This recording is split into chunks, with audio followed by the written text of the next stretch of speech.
Hey guys, so felt like putting a video up, so that's what I'm gonna do. I've got some kid's jacket there behind me. He literally forgets something every week. He lives really close though. He's like 100 meters away. He's year one in elementary school, so sometimes he comes back. But this week I was like especially stern. I was like, "Buddy, check. Make sure you have everything." And he's like, "Yeah, okay." I saw the jacket here, but I thought there was another kid's stuff here from the next class. I thought it was his, but it wasn't. So I'll pass it to his mom today. She's gonna come with his little sister. It's kind of nice to have siblings in the school sometimes. Anyways, so recently I've been talking a lot in videos about like really just I don't feel ESL anymore, and I think that's largely because in life, if you find a better opportunity, it's something you enjoy more. Especially if it's a job, you immediately start to enjoy your current job less. It's just how it is, you know. I mean, um, I've experienced that over the years. Like when I first started ESL, I was like over the moon happy because it was so much easier than waiting tables and like way better hours, and better customers. And anyways, it was just awesome.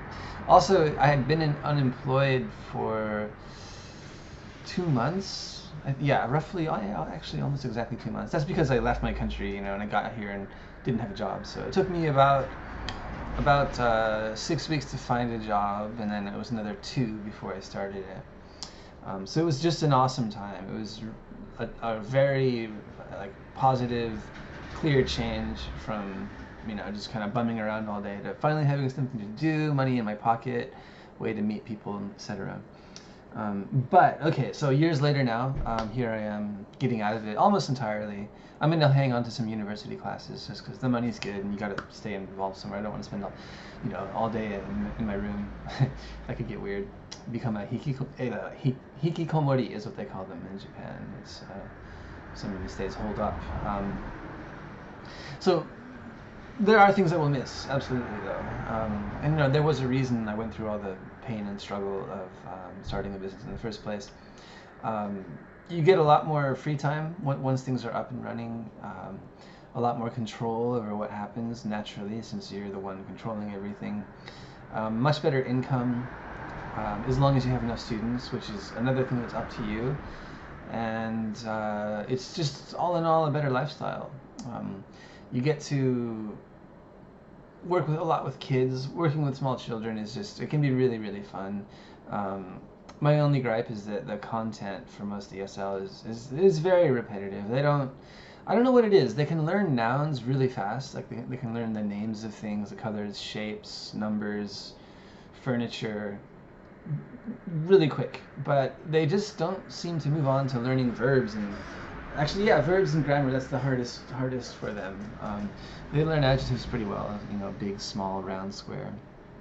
But after more than a decade of doing that, it's kind of hard to enjoy it anymore. I always focus like on the children themselves, their personalities, and I really try to get them to laugh. If I can do that, I constantly making jokes, mostly in Japanese for them, because they know it's boring. Sometimes they come in and they're like, "Ego, skariruyo," like, English makes me tired, and it's because they've had a full day, sometimes 6 classes already by the time they come to your class. A lot of them have been up since 6, 7 in the morning, and then they've had a full day of classes, and now they're here in front of you learning someone once said English is a class 6 language, which means one of the most difficult in the world. They're like 8 years old, and anyways, you make it work. But yeah, definitely focusing on the kids is helpful, and you also get to watch them grow up and get bigger. I've got a few students that started with me now that are junior high, high school, even university. So that's kind of cool. You really get to be a part of the community as well, which is awesome. You meet a lot more people than you would normally. I think people know you more. Like, oh yeah, this is a guy that runs that English school, and he's got kids. He's all right.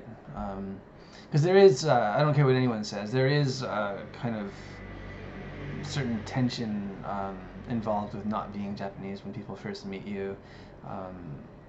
And it can create a pretty weird vibe, especially if you're kind of tired and stressed out. It's very easy to take things the wrong way.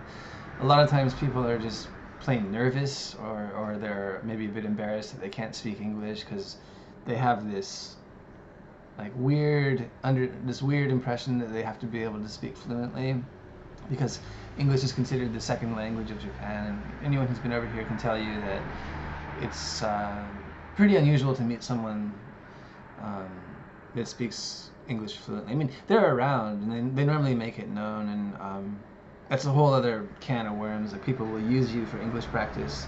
It takes a while to understand that's what's happening. But anyways, having a business and running it well, and keeping the kids happy is a very, very good way to be part of the community. But naturally, there's a lot of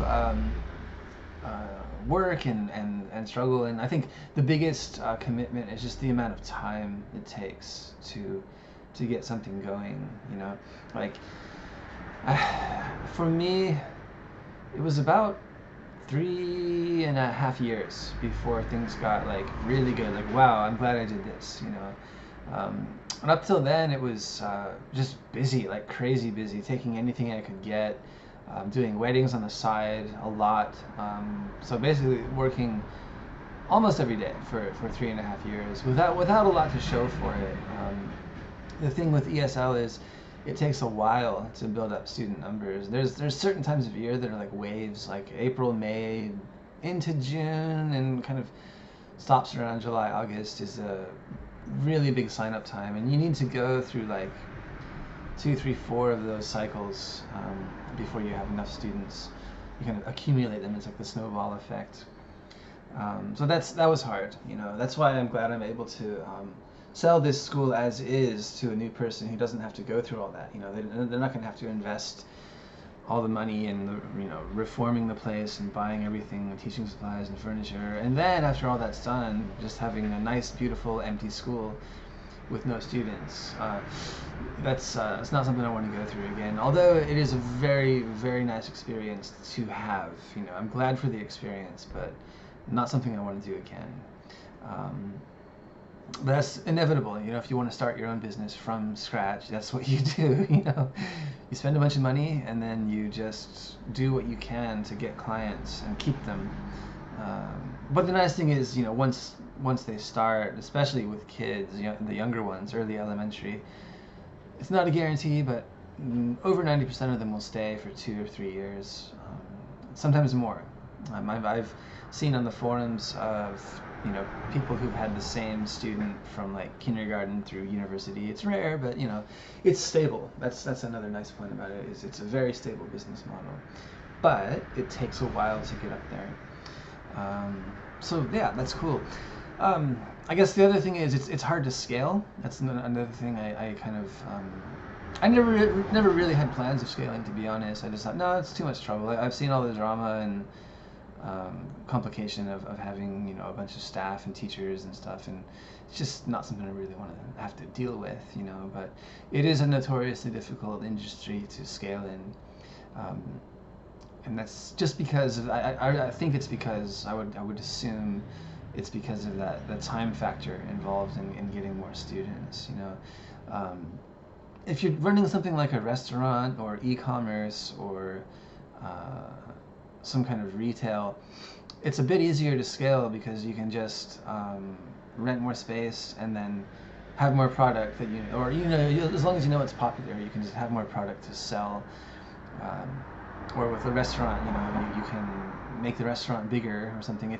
You increase your capacity, and generally, if what you're doing is good, more people will come because there's the capacity, And in the English school, even if you do expand your capacity, there's quite a lag, usually a couple of years, before that capacity is full.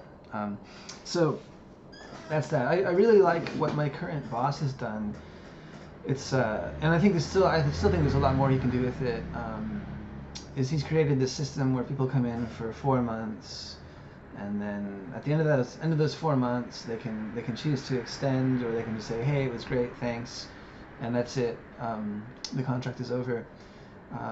So he's recently hired 3 people, and he's basically he has a sales funnel that's all online, so he can he can kind of crank it up when he wants more students, and he can kind of crank it back down when things are busy. And um, so he's got this continual flow of online traffic, and it's all remote. I mean, his only real overhead is his the salary for his 3 employees, and then like um, video equipment, camera, and of course computer. But everything is in his head, as far as the actual product. And that's something someone once told me a long time ago, is that if you really want to do well and make money, you should sell what's in your head, right? So really that equates to having some kind of specialized knowledge people will pay you for. And software development is it's an industry where there's a huge amount of demand, but you need a fairly high skill level to actually be useful to anyone. So there's a gap there. A lot of people kind of burn out in the beginning and just say, I don't want to deal with it, too much work, too hard, and that's how it goes. That's actually what creates the demand and the massive salaries people can make doing it. So it's a really good market to be in if you can consistently educate people to become competent entry-level developers. That's a very, very valuable service. So I'm really glad to be a part of that. I really feel my years in ESL have kind of prepared me for it, because you need to have the patience, and you need to remember, where you started, when the basics of development, like, how do you make something in HTML and CSS, were really, really hard. Like, I remember it took me like a full day once to make my first kind of sample web page with a submit button and stuff. And so in ESL, you're also constantly forced to remember, like, okay, they're kids, they have no experience with English, nothing. It's a bit much to expect to be able to have a conversation with them, In Japanese, they could probably smoke you, But so yeah, it's funny how life works out sometimes. And I've said before, I don't really foresee any massive changes, like I'm going to become this incredible innovator in the world, in a billionaire or something. I mean, it could happen, but I think those instances are when they're really a combination of like the talent, the ability, the right idea, and then the right place and time. You can see it in especially with online technology, how Amazon kind of pioneered e-commerce, and PayPal pioneered online payments. And what else do we have? The iPhone kind of pioneered like the app environment, where now you can go to this one location and then download different devoted services and things. And so now, if you look at it, there's like so many people trying to sell really what are kind of knockoffs of those, and they're getting like cheaper and cheaper and cheaper. People. I moderate a Facebook group for software development, and like so many people are try to post this stuff that's just 20 years ago, 25 years ago would have been like revolutionary, but now it's really just kind of spammy, So innovation is funny that way, but I do want to keep innovating in my own life on a smaller level, and I think this next step will help me do that, and I'll be forever grateful for what I've learned from students and the support, of course, because this community has been kind enough to support me. I've been able to run this business successfully, to do fun stuff with my family, go home a couple times, and generally live a much better lifestyle where money is not quite such a concern. Of course, it's still a concern. That's why I'm trying to make more of it. But if it weren't for the community, these families, some of them have been in this area for centuries. Thousands and thousands of miles away from my home. The husbands and the mothers working and using their money to send their children here, and paying me for that. That's everything, So it's been really good to be on the front end of that, and kind of just to cultivate the appreciation. Despite the times where you're just so tired you can't think straight, or you caught the flu, or you're just, these kids will not calm down, and your body is just like, ugh, I just want to go lay down for a week, Despite all of that, I think it's really, really important to have under it all a deep sense of gratitude for your clients, and respect for them as well. You know, everything they're going through in their lives. You know, busy, tired, budgeting, working, dealing with kids, and still making the time to send them here. It's really pretty amazing. So on this next adventure, I'm going to try to remember that. You know, I don't know, it can be easy to get frustrated with your own expectations not being met. You know, it's important to monitor that. So this next adventure, it's kind of semi-entrepreneurial in the sense that the company is still a startup. So there's 4 of us managing just under 50 students. So there's a lot of responsibility, and I think the soft skills, they call them, the interpersonal skills I've learned, you know, running a business in a foreign land, so to speak, with a foreign language, are going to come in very useful. But it's going to take a lot more work. It's kind of like when you know, well, I studied Japanese over the years, not so casually, so much casually, but just not super intensely, deeply focused, you know. But now, they took that understanding that, hey, you're going to start a business, you better start studying super intensely, deeply focused.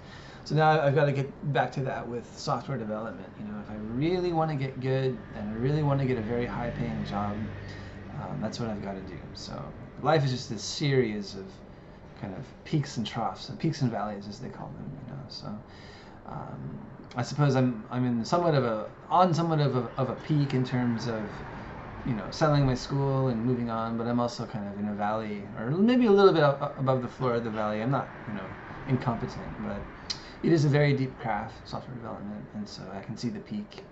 And there's a saying in China, in Chinese, in regard to the martial arts, that beyond every master is a greater master, and beyond every mountain is a greater mountain. You know, basically, you need to be humble and just aspire to constantly working to improve yourself, and I think the rest will, to some degree, take care of itself, but you can never be too sure. So anyways, I hope that's something people can think about.